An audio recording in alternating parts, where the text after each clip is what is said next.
Hello YouTube, Sam here from youtube.com/onlivegamer for the new Boston, and in this tutorial we're going to be talking more about dates. Now if you remember in the previous tutorial we created a date object and set it equal to the current date, and then we just went ahead and showed that in a message box.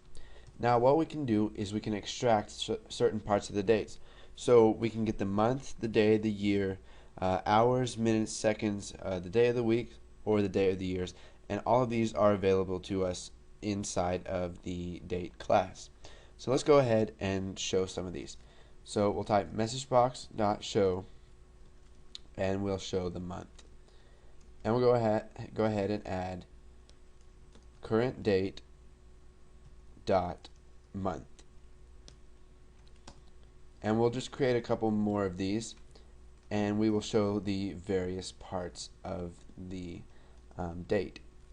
So we'll just do year.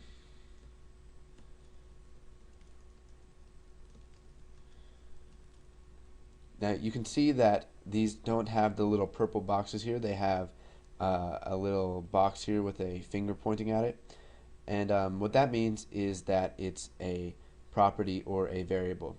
So this isn't a method, or this isn't a function like the toString or short date string. This just gets values from the object that we've created. So let's go ahead and show some more stuff here. So we can show the day, which will show the current day of the month.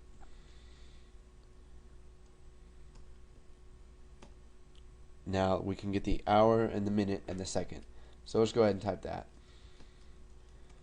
So we'll type hour, and then we will add current date dot hour, and now what we can do is we can add what's called environment dot new line. Now I may have talked about this in a previous tutorial, but what this does is it takes this string right here, and then when we add environment dot new line, it'll go down the line for us. Now let's go ahead and add some more stuff. So we'll add, we'll do hours, minutes, and seconds. So minute, and we'll go ahead and add current date dot minute, and then we'll do seconds too. So environment dot new line, and we'll go ahead and add seconds.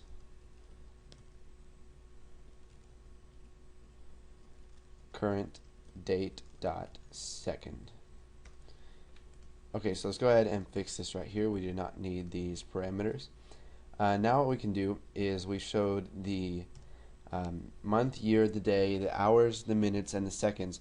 Now we can get the day of the week and the day of the year, which is of type integer. So the day of the week is either going to be 1 through 7, and the day of the year is going to be either 1 through 365 or 366 for a leap year.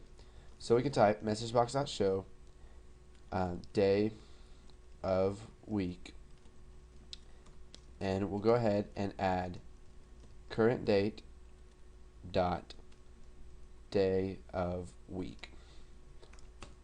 Now we will show the day of the year. So messagebox.show day of year, and we will add current date dot day of year.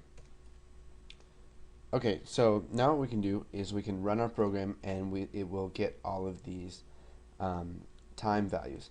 So here we have our long time value, which shows the month, the day of the month, the year, hours, minutes, seconds, and PM or AM.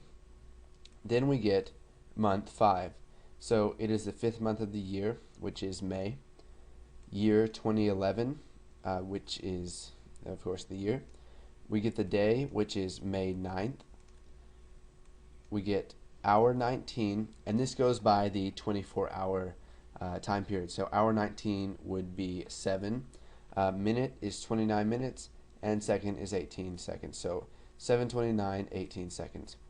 It is the first day of the week because it is Monday, and the day of the weeks start from Monday in Visual Basic.